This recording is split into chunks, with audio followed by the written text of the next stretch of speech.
through our walk, we'll have a teaching on the middle path from Dr. Kongsak. Thank you, everyone. You heard of middle path all the time, right? It's a signature of Buddhism because the Buddha first sermon he gave 2607 years ago was Setting Dhamma View in Motion, Tanphaichitr Sutra. Talk basically, the first thing he taught, avoid the two extremes of sensual indulgence or self-mortification. Sensual indulgence he did for 29 years as Crown Prince, plus 6 more years of deep jhana, the higher 7 and 8 jhana. Neither perception nor non-perception, almost non-existing, very peaceful, very calm, very peaceful. But that's not the way. So he said it's useless, wasting time, vulgar, on those sensual indulgences. The other extreme, he tried for 6 years along with the deep mental absorption. It's called self-mortification. He says painful, vulgar, result to nothing. He almost died. So he taught the middle path, or basically equal to Noble Eightfold Path. Middle path doesn't mean the middle of the two. It's avoid the two extremes that I mentioned earlier. So the middle path or Noble Eightfold Path, what are they? One, right view, right thought, which deal with wisdom. Right speech, right action, right livelihood, deal with morality. Right effort, right mindfulness, right concentration, deal with mind development or mental concentration. So that's summed up as wisdom, morality, and mental concentration. That's in the practice way. But in the social system, he offered as morality, concentration, and wisdom. Okay, threefold training. Or summed up as 3 fundamental principles. 1, to avoid doing bad deed through morality. 2, to do good deed, including, like Dr. Yoshida talked about, we have compassionate action like dana, generosity, giving, and so on, including mind development to gain steady mind, mental concentration. And the third leg is purify one's mind through wisdom, inside wisdom, which is unique to Buddhism. He gave like 4 foundations of mindfulness to practice on that, to observe your life, body, feeling, mind, mental phenomena. So this Noble Eightfold Path or middle path allow you to proceed to gaining inside wisdom or righteous wisdom, okay, and to righteous liberation. Some people translate as appropriate, because we ask, is right, where's the left? Okay, left is the opposite, it's the wrongful way, unskillful means. There are something like that too, that's been described. So, what does this leading to? It leads you to see something that you may not have been learned a lot. It's called Machena Dhamma Tesana. That means the truth of neutrality. The middle path leads you to see the truth of neutrality.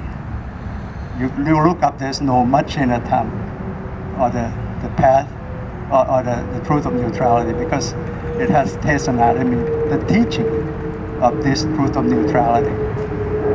Why so? It's like you learn about Krebs cycle, make ADP into ATP, give you energy in your life in mitochondria. But Dr. Krebs found it, so there's Krebs cycle. Without him, there's no Krebs cycle. Same way here, without the teaching of Buddha, there's the truth of neutrality, or Machena Dhamma. There's no simple word like that when you look. It had Tesana, the teaching of that at the end. So what is that? It's basically dependent arising that Dr. Yoshida mentioned, or dependent co-origination or dependent origination.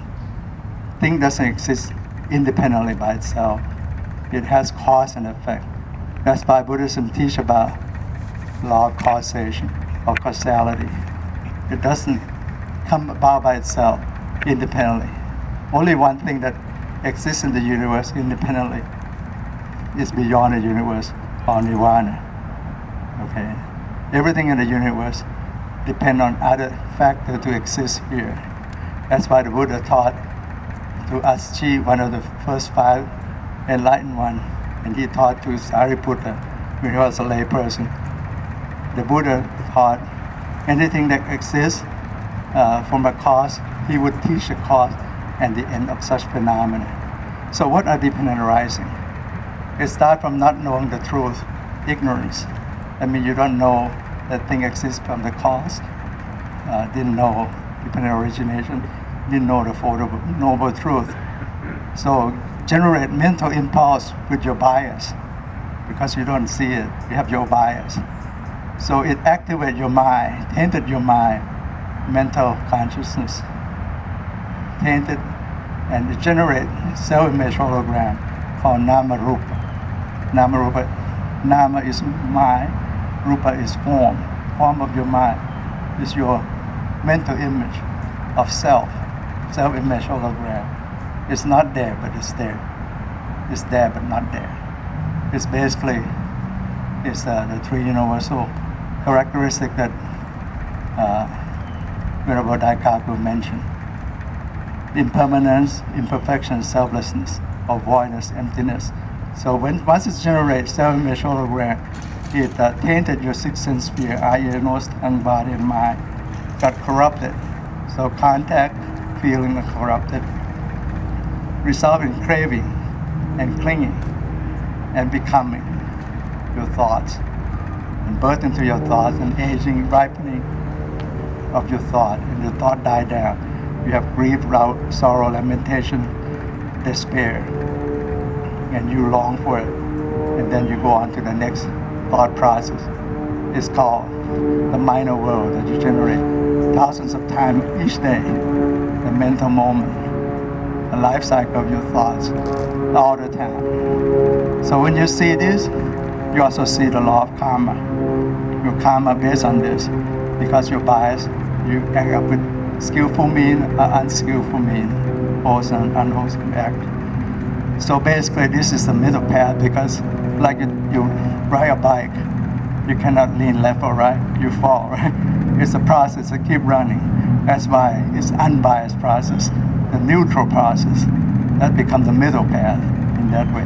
The middle path led you to see this truth of equanimity, the truth of equilibrium, balance, of neutrality, of this Machena Dhamma. So once you see it, you also experience the 3 universal market systems, impermanence, imperfection, selflessness, and you become enlightened because you gain insight wisdom with your strengthened mind, steady mind. You gain insight wisdom and breakthrough. Mind becomes disenchanted, discerned, and liberated. And that's everyone of this capability. Thank you.